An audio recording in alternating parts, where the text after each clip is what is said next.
Bonjour, nous sommes le vendredi 6 novembre 2015 et je pars ce soir pour une petite tournée de conférences. Il y en aura trois à Bruxelles et puis une à Nantes. Et ensuite le week-end suivant, pas celui qui vient là tout de suite, mais le suivant, je me retrouverai à Paris pour discuter du plan B avec pas mal de gens, dont Monsieur Oscar Lafontaine, Monsieur Varoufakis. Vous avez vu, j'ai fait une annonce pour ça. Pour ce qui est de Bruxelles, demain, on se retrouve au Café du Vicomte. Je mettrai une notice avec tout ça. Demain au Vicomte à 18h. Dimanche 8, je serai à la quincaillerie des temps présents, à la rue du Viaduc à Bruxelles, pour bavarder avec les gens qui viendront là. Je n'ai pas encore fait l'annonce pour ça.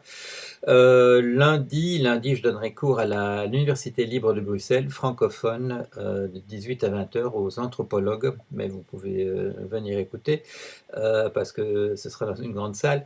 Et je parlerai de qu'est-ce qui rend spécifique le regard de l'anthropologue sur la crise dans laquelle nous nous trouvons. Ça c'est donc le lundi. Et puis le mardi là, donc je suis à Nantes. Et à Nantes, je parlerai à l'école de gestion, à l'école de commerce Audencia, à 20 heures. Et là, vous pouvez venir nous écouter. J'ai déjà fait une annonce là, mais je remettrai tout ça en ligne tout à l'heure. Alors, vous avez pu le constater, et moi je l'ai constaté de mon côté aussi, depuis 2007, j'enchaîne les bouquins. Je crois que j'en avais écrit 4 jusque-là, et là je viens de terminer le 18e, donc ça a été produit à un rythme accéléré. Ben, pourquoi? Parce que les idées me viennent, il y a des choses dont j'ai envie de parler, et chaque fois que j'arrête de parler de quelque chose, l'envie me vient de parler d'un autre sujet. Et le prochain sujet, je vais d'abord parler de ce qui est en train de se terminer. En ce moment, il y a un livre excellent que vous pouvez lire, qui est consacré pas vraiment à la pensée de Keynes, mais enfin on en parle beaucoup aussi. Il y a beaucoup de citations de Keynes, je critique fort Keynes, mais c'est une réflexion générale sur comment est-ce qu'il faudrait faire une véritable réflexion de sciences économiques ces jours-ci. Il y a un livre qui sort aux États-Unis, c'est de Lagerlof et Schiller. Et je ne l'ai pas lu encore, mais j'ai lu un très long compte rendu dans le New York Review of Books. J'ai lu ça hier. Et en toute modestie, le Keynes parle, je dirais, correctement de ce que Agerlof et Schiller essaye de parler maladroitement. Il tourne autour du pot, il ne trouve pas, d'après ce que je comprends. Ils voient qu'il y a quelque chose qui ne marche pas du tout dans la science économique qui fonctionne maintenant, mais ils cherchent midi à 14 heures, ils ne cherchent pas du tout au bon endroit. Ils croient qu'il faut plonger davantage dans la psychologie humaine, je dirais du côté de ces esprits animaux mal compris chez Keynes, et à mon avis, ils sont vraiment dans une voie de garage. Alors, vous avez la chance, vous, lecteurs francophones, de pouvoir lire sur le même sujet un excellent livre qui se trouve en librairie en ce moment. Mardi aussi, bon, ça c'est autre chose. Je serai dans les studios de Radio France Internationale et on enregistrera des choses voilà, sur ce livre sur Keynes. Et je vous tiendrai au courant quand ça passe voilà, en ligne si vous êtes en France. Et comme ça, en live si vous habitez à l'étranger. Euh, Ça, c'est le livre qui est terminé depuis un moment, qui est sorti en septembre.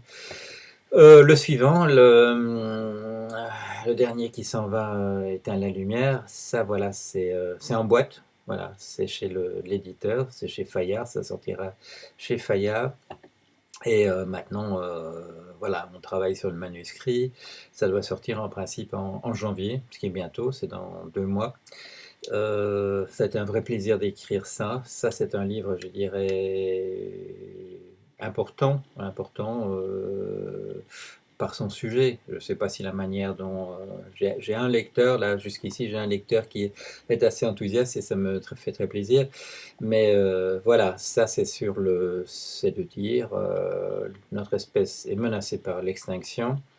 Et il faut faire quelque chose à ce sujet-là. Alors je parle des dangers, enfin ce qui est là en présence et qui risque d'empêcher la chose.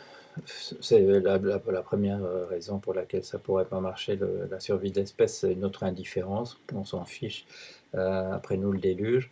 Mais le plus grand danger, si on prenait conscience, c'est qu'il y a des gens qui sont déterminés à empêcher qu'on sauve l'espèce. Et ce sont les gens qui représentent la pensée ultralibérale. Pourquoi? Bah parce qu'ils nous disent on sauvera l'espèce humaine si ça peut rapporter des sous, si ça fait sens d'un point de vue purement commercial.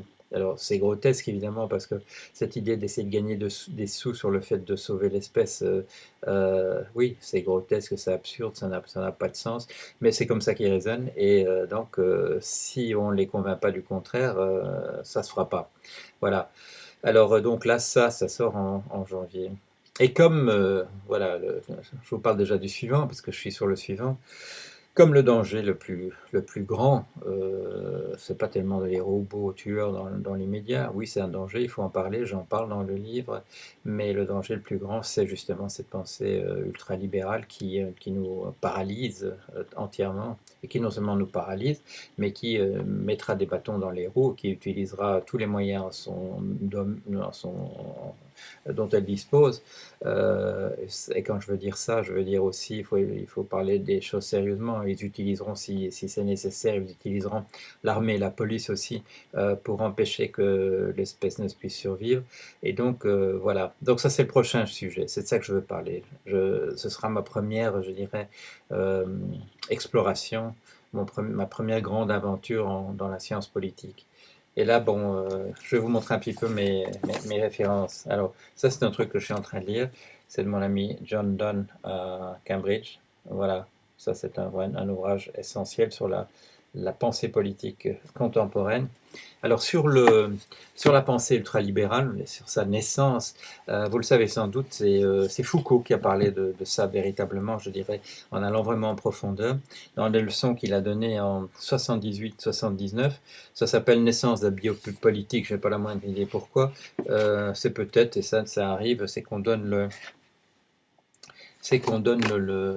un nom à ce qu'on est en train de faire, et puis ça part dans une autre direction. Mais toujours est-il, si vous voulez comprendre, voilà, vraiment les débuts de la pensée euh, néolibérale, ultralibérale, voilà, ce sont des leçons de Michel Foucault, 78-79, données au Collège de France, c'est paru chez Gallimard et au Seuil. Et à partir de, ça c'est pas moi qui le dis, c'est eux qui le disent, les auteurs de la Nouvelle Raison du Monde, voilà, c'est Dardot et Laval. Et la Nouvelle Raison du Monde, essai sur la société, voilà, je remonte, essai sur la société néolibérale. Ils le disent au départ, ils vont approfondir ce qu'a dit Foucault dans le bouquin Naissance de la biopolitique. Ils le font pas de la même manière. C'est un livre assez gros, assez épais.